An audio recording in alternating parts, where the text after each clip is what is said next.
হরে কৃষ্ণ বন্ধুরা বন্ধুরা রবিবার পবিত্র রথযাত্রার দিন এই একটি ফুল কোথাও দেখতে পেলে তৎক্ষণাৎ ছিঁড়ে নিন। একদমই ছাড়বেন না, কারণ পরমেশ্বর ভগবান শ্রীকৃষ্ণ নিজেই বলেছেন এই ফুলটি হলো সৌভাগ্যের চাবি। আর সেই সঙ্গে এই পবিত্র দিনে সকালে ঘুম থেকে উঠেই এই সামান্য কার্যগুলি আমাদের বহু মানুষের বন্ধ ভাগ্য খুলে দেয়। এছাড়াও এই পবিত্র রথযাত্রার উৎসব যেহেতু রবিবারে পড়েছে, তাই অজান্তে কিছু ভুল কিন্তু আমাদের এই দিনে সৌভাগ্যের দরজা বন্ধ করে দেয়। তাই যদি বন্ধুরা আপনারা সারা মাস প্রভু শ্রী জগন্নাথের ভগবান বিষ্ণু ও মা লক্ষ্মীর কৃপায় আশীর্বাদ প্রাপ্ত করতে চান এবং কি আর্থিক উন্নতি চান, তাহলে বন্ধুরা অবশ্যই কিন্তু আপনারা ভিডিওটি পুরো দেখবেন, কারণ এই ভিডিওটির মাধ্যমে আপনাদেরকে জানাবো এই পবিত্র রবিবার ও রথযাত্রার দিন কোন জিনিসটি যদি আপনারা পান তাহলে একদমই ছাড়বেন না। কারণ এই দিনে বন্ধুরা যারা এই সামান্য জিনিস পায় আর তারাই হয় ধনবান এবং ভাগ্যশালী। আর সারা বছর সেই বাড়িতে ভগবান বিষ্ণু ও মা লক্ষ্মীর কৃপা বিরাজ করে। বন্ধুরা আপনারা প্রত্যেকেই জানি দিনের সব থেকে শুভ সময় হচ্ছে এই ব্রহ্ম মুহূর্ত, কারণ এই সময়ে বন্ধুরা আমাদের এই সৃষ্টির রচনা হয়। তাই এই সময়কে ঈশ্বরের সময় বলা হয়। আর যদি এই সময়ে আপনারা ঘুম থেকে উঠে এই তিনটি শব্দ বলেন তাহলে এতে আপনাদের সকল মনোবাঞ্ছনা সুনিশ্চিতভাবে পূর্ণ হবেই হবে। আর এটি কিন্তু আমি বলছি না, স্বয়ং বিষ্ণু পুরাণে ভগবান বিষ্ণু নিজে বলছে। তাই কি সেই শব্দ কিভাবে আপনারা বলবেন তা জানতে ভিডিওটি অবশ্যই শেষ পর্যন্ত দেখুন এবং ভিডিওতে একটি লাইক করে আর কমেন্টে আপনারা বলুন জয় প্রভু জগন্নাথের জয় লিখে কমেন্ট অবশ্যই করবেন। আর আপনারা যদি এখনো পর্যন্ত আমার চ্যানেল নতুন হয়ে থাকেন তাহলে চ্যানেলটি সাবস্ক্রাইবার করে পাশে থাকা নোটিফিকেশন বেল আইকনটি অন করে রাখবেন, তাহলে নতুন কিছু জানতে পারবেন, নতুন কিছু শিখতে পারবেন। বন্ধুরা বিষ্ণু পুরাণের প্রথম খণ্ডে ৩য় অধ্যায়ে ভগবান বলছেন যে একটি পুরো দিনের মধ্যে ৩০টি মুহূর্ত হয়, আর তার মধ্যে 10টি হচ্ছে অশুভ আর 16টি হচ্ছে শুভ, আর বিচিত্র 2টি এবং মহৎ 2টি। আর দিনের সব থেকে শুভ সময় হচ্ছে এই 2টি মুহূর্ত।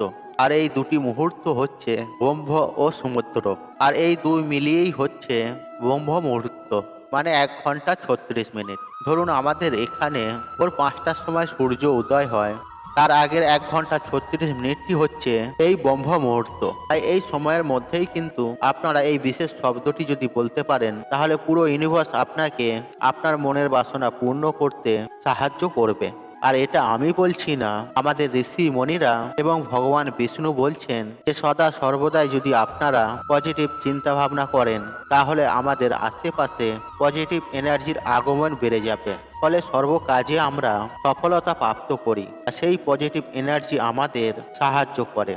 এর জন্য বন্ধুরা আমাদের শাস্ত্র বলছে যে এই সময়কে পরমেশ্বরের সময় বলা হয়। আর এই সময় বিভিন্ন পজিটিভ এনার্জিটা এই পৃথিবীর দিকে ছুটে আসে, ফলে এই সময় এসে যে সকল ব্যক্তিরা সকালে ঘুম থেকে উঠে ধ্যান জপ করে ও গীতা পাঠ করে এবং পুজো অর্চনা করে তাদের সকল মনোবাসনা তারা পূর্ণ করে দেন। এবং সায়েন্সও বলছে বন্ধুরা যে এই সময়ে বায়ুমণ্ডলে কসমিক এনার্জির বৃষ্টি হয়।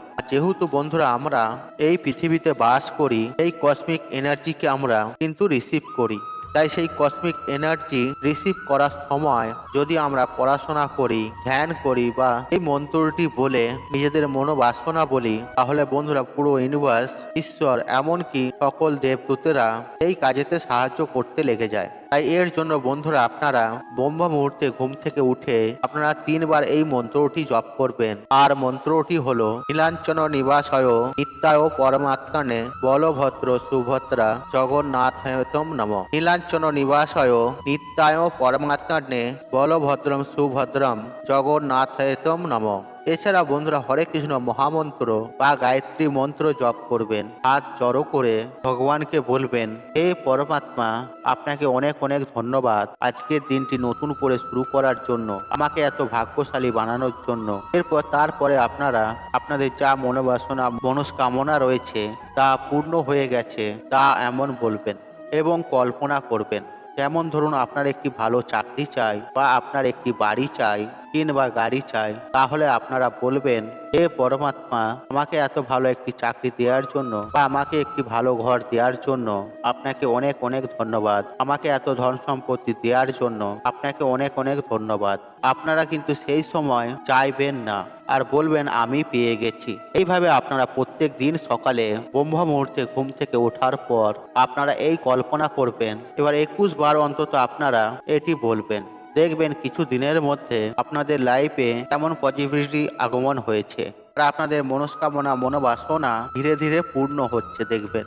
এবং যদি আপনারা চান এই কার্যটি হয়ে যাওয়ার পর আপনারা আবার ঘুমোতে পারেন বা বাকি কাজও আপনারা করতে পারেন। বন্ধুরা, এই দিনে সামান্য কিছু কাজ মানুষের দুঃখ দারিদ্রতা নাশ করে দেয়। আবার বন্ধুরা, এই দিনে কিছু ভুল আমাদের জীবনে ডেকে আনে স্বয়ং ভয়ঙ্কর দুর্গতি, আমাদের সৌভাগ্যের নাশ হয় এবং কি পরিবার লক্ষ্মীশ্রী হয়ে যায়। ফলে পরিবারে নেমে আসে বন্ধুরা ঘোর অন্ধকার। তাই বন্ধুরা, এই পবিত্র দিনে সকালে ঘুম থেকে উঠে আপনারা সবার প্রথমে পরমেশ্বর ভগবান বিষ্ণুকে স্মরণ করবেন। মাটিতে পা দেওয়ার আগেই আপনারা ভগবান বিষ্ণুর এই মন্ত্রটি জপ করবেন। আর সেই মন্ত্রটি হলো ওম নম ব্রহ্মাণ্ড দেবায় গো ব্রহ্মণ হিতায় চ জগৎ হিতায় শ্রী কৃষ্ণায় গোবিন্দায় নমঃ নমঃ।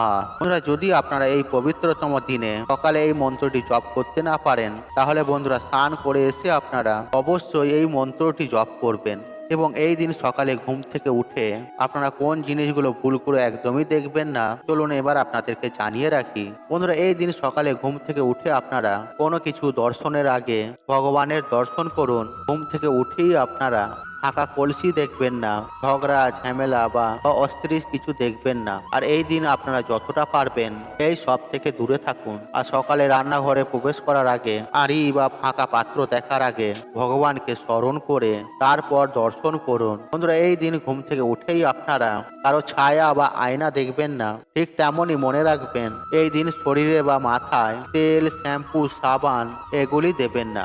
আর এই দিন চুল দাড়ি নখ এগুলি কাটবেন না। আর এই দিন আপনারা যারা মেনে চলতে পারবেন তারা এই দিন পেঁয়াজ রসুন মাছ মাংস ডিম খাবেন না। আর সেই সঙ্গে কলমি শাক ও পটল এই দুটি খাবারও ভুল করেও খাবেন না। বন্ধুরা, আমাদের প্রত্যেকেরই জীবন নির্বাহ করতে মা লক্ষ্মীর কৃপা অত্যন্তই জরুরি। কারণ বন্ধুরা, মা লক্ষ্মী হচ্ছেন ধন সম্পত্তির দেবী। তাই বন্ধুরা, এই পবিত্রতম দিনে যে জিনিসটি আপনারা অবশ্যই সাথে রাখবেন, যদি আপনাদের হাতে অর্থ একদমই না থাকে বা কিছুতেই আপনাদের আর্থিক উন্নতি হচ্ছে না, সংসারে সুখ শান্তি বলতে একদমই নেই এবং কি মনের কোনো ইচ্ছা এখনো পর্যন্ত বাকি রয়েছে, তাহলে বন্ধুরা এই পবিত্রতম দিনে এই প্রক্রিয়াটি করতে কিন্তু আপনারা একদমই ভুলবেন না। কারণ বন্ধুরা, এই বর্তমানে কলিযুগে অর্থ ছাড়া কেউ কারোই হয় না। আর বর্তমানে সমস্ত সম্পর্ক শুধু স্বার্থের ভিত্তিতেই চলে।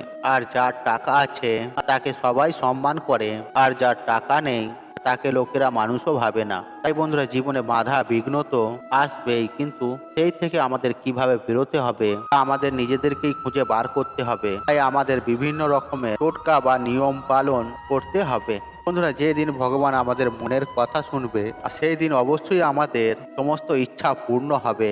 আর সেই দিন তিনি আমাদের সকল মনোবাসনা তিনি পূর্ণ করবেন। তাই বন্ধুরা, আপনারা এই পবিত্রতম দিনে এই জিনিসটি সাথে রাখুন। তারপর আপনারা নিজেরাই দেখুন কি চমৎকারটাই না হচ্ছে। কারণ বন্ধুরা, এই প্রক্রিয়াটি করতে বড় বড় বাস্তুবিদরা বলেছেন। তাই অবশ্যই বন্ধুরা আপনারা ভিডিওটি দেখতে পুরো ভুলবেন না। বন্ধুরা, শাস্ত্রে অনুসার যেখানে আমরা টাকা পয়সা রাখি, মানি ব্যাগ বা সিন্ধুকের মধ্যে আপনারা যদি এই সামান্য জিনিসটি রাখতে পারেন, তাহলে বন্ধুরা সেই বাড়িতে মা লক্ষ্মী নিজে আসেন তাদের সকল মনোবাসনা মনোবাঞ্ছনা পূর্ণ করতে। ফলে টাকা পয়সা বন্ধুরা কোনো রকমের সমস্যা সেই বাড়িতে আর থাকে না। তবে চলুন বন্ধুরা, এবার আমরা জেনে নেই কোন কোন জিনিস আপনারা এই দিন মানি ব্যাগে বা আপনার পার্সে রাখবেন, যা আপনারা মানি ব্যাগে রাখলে 1 মাসের মধ্যেই আপনারা সুফল পাবেনই পাবেন।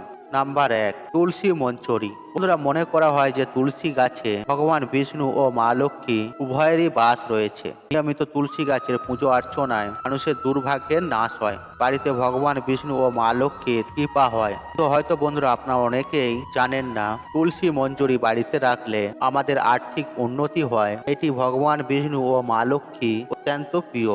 মানা হয় যে ভগবান বিষ্ণুর চরণে এই তুলসী মঞ্জুরি অর্পণ করলে মানুষের জন্ম জন্মের দুর্ভাগ্য এবং পাপের নাশ হয়। তাই বন্ধুরা আপনারা এই পবিত্রতম দিনে ভগবান লক্ষ্মী নারায়ণের চরণে বা রাধা কৃষ্ণের চরণে এটিকে অর্পণ করে নিজের মনোবাসনা বললে তা পূর্ণ হয়ে যায়। বন্ধুরা তারপর এই তুলসী মঞ্জরি নিয়ে একটি লাল কাপড়ের মধ্যে বেঁধে আপনাদের মানি ব্যাগে বা যেখানে আপনারা টাকা পয়সা গয়না গাটি রাখেন সেখানে রেখে দেবেন। রাখার সময় বন্ধুরা আপনারা ওং ভগবতে বাসুদেবায় নমঃ এই মন্ত্রটি পাঠ করে বাড়িতে মা লক্ষ্মীকে স্মরণ করে বাড়িতে মাকে আমন্ত্রণ জানিয়ে যা মাকে বলতে চান তা মাকে বলবেন।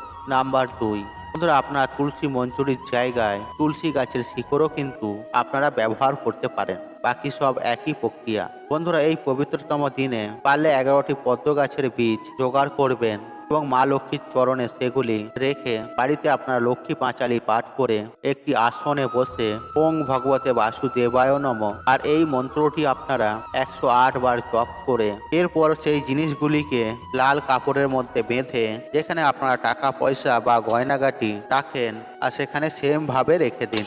এতে বন্ধুরা সদা সর্বদাই আপনাদের বাড়িতে মা লক্ষ্মীর বসবাস হবে। বন্ধুরা আশা করছি এই ভিডিওটি আপনাদের ভালো লেগেছে, তাহলে ভিডিওতে একটি লাইক করুন, একটি কমেন্ট করুন, একটি শেয়ার করুন এবং বন্ধু বান্ধব আত্মীয়জনদের সাথে শেয়ার অবশ্যই করুন। মনে রাখবেন আপনার একটি শেয়ার অনেক মানুষকে উপকৃত করে তুলতে। আর আপনি যদি আমার চ্যানেল নতুন হয়ে থাকেন তাহলে চ্যানেলটি অবশ্যই সাবস্ক্রাইব করুন এবং পাশে থাকা অন রাখুন, কারণ নিত্য নতুন ভিডিও সবার আগে দেখার জন্য ঈশ্বর আপনার মঙ্গল করুক। আপনি সুস্থ থাকুন, নিরোগ থাকুন, আপনার দিন মঙ্গলময় হোক। হরে কৃষ্ণ কৃষ্ণ কৃষ্ণ হরে হরে।